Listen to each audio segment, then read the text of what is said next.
Okay, so I asked that previous question because quite often when we come up from a deep dive,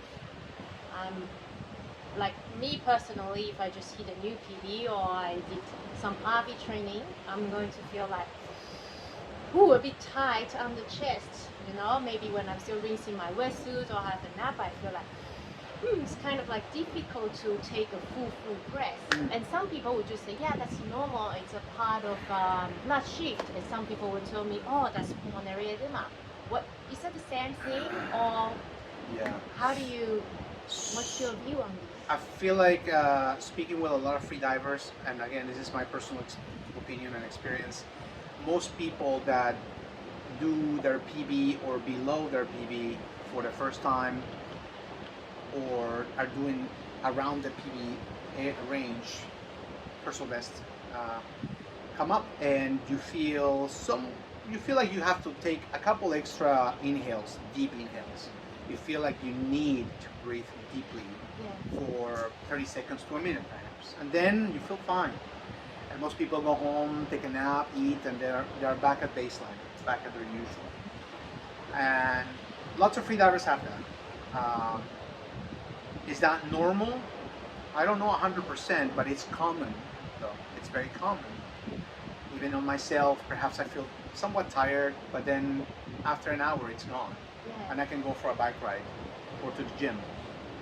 I cannot say that's completely normal, but it's very common though, and it's perhaps accepted in the community. However, if you have any doubts that beyond that something is not normal, it is safer to assume it's a squeeze, because it's always safer to err on the safe side. It's always safer to assume that you may cross that line. If you, as I said, if in a span of a day you have a long session, you feel somewhat tired, but you recover fast, you're back at baseline, and you do that, and every time you're healthy and young, perhaps that's okay. But if the same day you're not recovering as usual, you feel extra fatigue, you feel extra heavy, you feel like it's hard to walk from here to the mailbox, then it's safer to assume that more pathology has happened. And it's safer to you cross that line into a squeeze, and then you need to rest. Okay. So in freediving, I feel like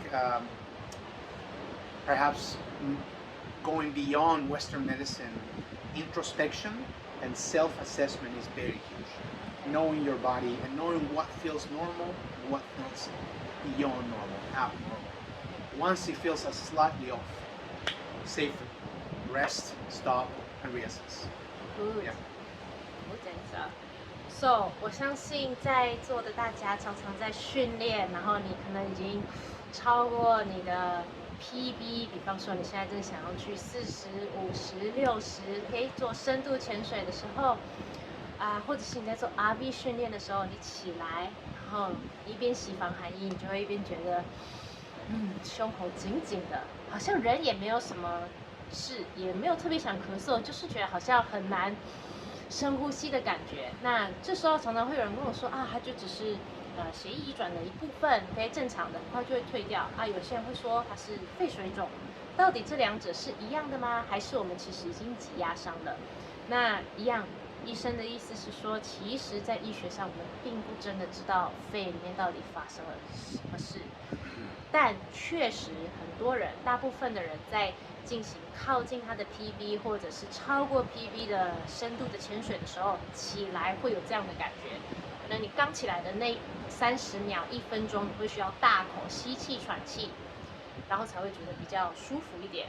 然后接下来可能半小时、1小时，或是接下来在你睡午觉的时候，你都会觉得好像稍微疲累一点。那这件事情到底是不是正常的，我们不知道。但是因为很多人都有，所以对自由潜水界而言算是一个常见的现象，很常见到大家也就接受这件事情变成正常的了。那生理上是不是 OK， 我们并不晓得。所以也就是说，医生最后的意思是说，我们其实在做自由潜水的时候，不能只看某件事情的定义到底是什么，而是应该要自我观察。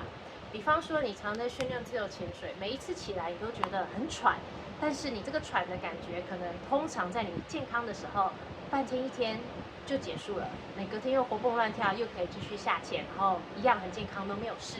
那也许这件事情对你当下的身体而言，就是还不算太差，还可以接受。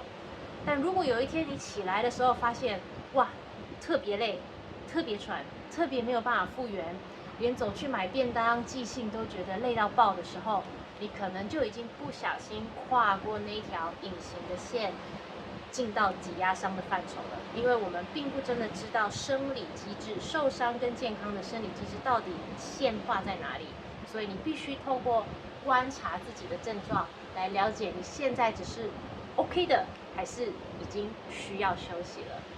So it all comes back to actually self-observation, because we don't really have a very clear medical definition of the mechanism of squeeze and all that. So we need to know what is normal for ourselves and what is not normal. Yeah, we do know, and so this is important in free diving because we don't know so much.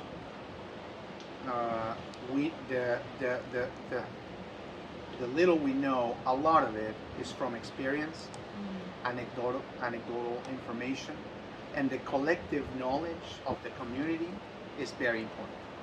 Part of the collective knowledge is scientific publications of very good scientists, and part of the collective knowledge is from the athlete level, elite athlete level. Not myself, because we're really elite athletes.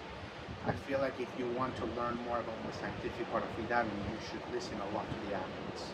Very important, because they are really living it. In freediving, the beginner freediver doesn't know much about physiology or even how their body feels. The elite freediver knows to the T how their dive feels, how their head feels, chest, a lot of it. Even they can feel, some people say they can feel the blood shift, etc. So we need to raise awareness to the whole community to try to know their bodies better, to know what's normal and what is not normal. Does that make sense? Make perfect sense. 所以自由潜水发展到现在，我们知道的东西跟我们必须知道的东西，其实相较起来是非常非常少的。那很多的部分呢，自由潜水所有的知识基本上目前都来自于大家对自己的观察，有很大的一部分会来自于医学科学的研究，有另外很大一部分来自于自由潜水员的自我观察的资料收集，尤其是真正常常在训练的这些选手们，初学者可能对于自我没有什么太大的感觉，对于潜水也是一问三不知。但是真正在训练的选手们，他们几乎是天天都在过这样的生活，他们对自己的每一潜、每一分、每一秒都非常的有感觉，而他们所真正在经历的这些资讯，就是接下来就会是大家所 Oh my God, I'm having a brain blank mind 他们现在正在经历的这些事情收集起来，接下来就会变成对我们而言非常非常重要的知识。